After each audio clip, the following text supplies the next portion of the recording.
অবশেষে খোঁজ মিলল নেপালের ক্ষমতাচ্যুত প্রধানমন্ত্রী কেপি শর্মা ওলির। তিনি এখনও নেপালেই রয়েছেন, সামরিক বাহিনীর সুরক্ষায় শিবপুরী এলাকায় রয়েছেন ওলি। বুধবার নেপালি সংবাদ মাধ্যম খবর হাবের প্রতিবেদনে এই তথ্য জানানো হয়। প্রতিবেদনে বলা হয়, শিবপুরী এলাকা থেকে জেএনজির বিক্ষোভের উদ্দেশ্যে এক লিখিত বার্তায় ওলি নিজের ব্যক্তিগত শোক, সংগ্রাম ও শাসন ব্যবস্থার অভিজ্ঞতার কথা উল্লেখ করেছেন। পুলিশের গুলিতে নিহত তরুণদের প্রতি শ্রদ্ধা জানিয়ে তিনি বলেন, রাষ্ট্রের নিপীড়নের কারণে তিনি সন্তানহীন হয়ে পড়লেও বাবা হওয়ার ইচ্ছা তার ভেতরে আজও জীবিত।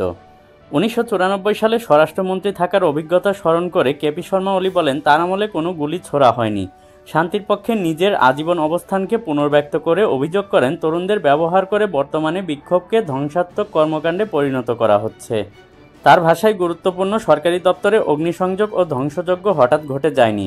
তোমাদের নিষ্পাপ মুখগুলোকে ভ্রান্ত রাজনৈতিক স্বার্থে ব্যবহার করার চেষ্টা চলছে। উল্লেখ্য যে, দুর্নীতির বিরুদ্ধে কঠোর পদক্ষেপ ও রাজনৈতিক সংস্কারের দাবি সামাজিক যোগাযোগ মাধ্যমের উপর নিষেধাজ্ঞা প্রত্যাহারের দাবিতে গত সোমবার থেকে বিক্ষোভ করেন নেপালের কয়েক হাজার মানুষ। বিক্ষোভকারীদের বেশিরভাগই তরুণ। রাজধানী কাঠমান্ডু সহ অন্তত 7টি শহরে একদিনে ব্যাপক বিক্ষোভ হয়। আর এই বিক্ষোভে 19 জনের মৃত্যু হয় আর গুরুতর আহত হন 4 শতাধিক বিক্ষোভকারী। শেষমেশ মঙ্গলবার পদত্যাগ করতে বাধ্য হন কেপি শর্মা ওলি। এরপর সেনাবাহিনীর একটি হেলিকপ্টারে তাকে নিরাপদ স্থানে ফিরিয়ে নিয়ে যাওয়া হয়।